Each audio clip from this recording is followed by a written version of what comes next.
Hi friends, DA মামলার রায় কি জানুয়ারিতে ফার্স্ট উইক নাকি সেকেন্ড উইক?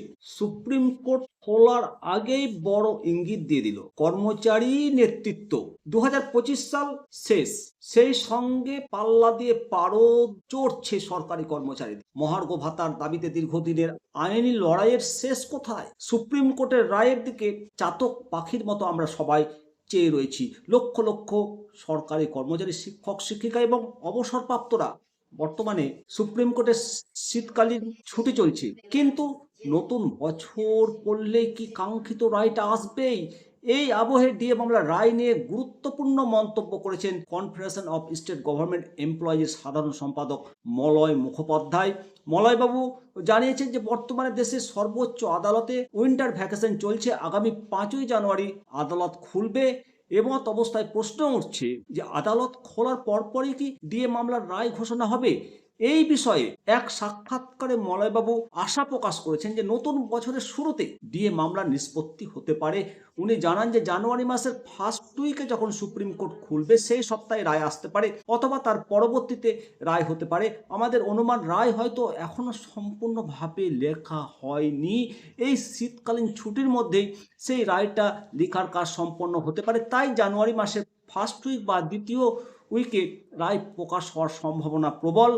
রায় ঠিক কখন ঘোষণা হবে তা নিশ্চিত করে কিছু বলা সম্ভব নয়, বলা কঠিন। মলয়বাবু পরিষ্কারভাবে জানিয়েছে সুপ্রিম কোর্ট ঠিক কোন দিন রায় দেবে তা আগে থেকে জানা সম্ভব নয়। তবে নিয়ম অনুযায়ী রায় ঘোষণার 1 থেকে 2 দিন আগে এই বিষয়টি মামলাকারীরা জানতে পারবেন।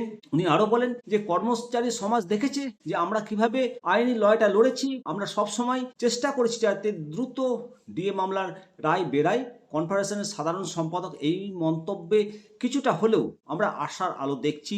দীর্ঘ টাল বাহানার পর 8ই সেপ্টেম্বর সুপ্রিম কোর্টে ডিএ মামলার শুনানি সম্পন্ন হয়েছিল।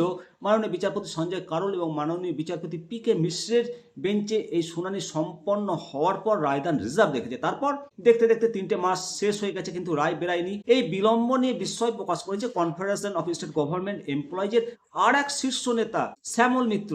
উনি বলেছেন যে শীর্ষ আদালতের তরফে যে দ্রুততার সঙ্গে শুনানি করা হয়েছিল, সেভাবে বিচারপতিরা একের পর এক প্রশ্ন তুলে একেবারে কঠোর কাঠগড়ায় দাঁড় করিয়েছিল রাজ্য সরকারকে। তারপর এতদিনও রায়দান হলো না, তা নিয়ে আমরা সত্যই বিস্মিত। উনি আরো বলেন যে আসলে আমরা সবাই আদালতের নির্দেশের জন্য অপেক্ষা করছি। পশ্চিমবঙ্গ সরকারের কেন্দ্রীয় হারে ডিএ পাওয়ার যে দাবি, এটা তো দীর্ঘদিনের দাবি। কলকাতা হাইকোর্টের সুপ্রিম কোর্টে বিচারাধীন। বর্তমানে গত সেপ্টেম্বর মাসে শুনানি শেষ হওয়ার পর থেকেই রায়দান রিজার্ভ রয়েছে। এই বিশেষ বেঞ্চই রায় দেবে।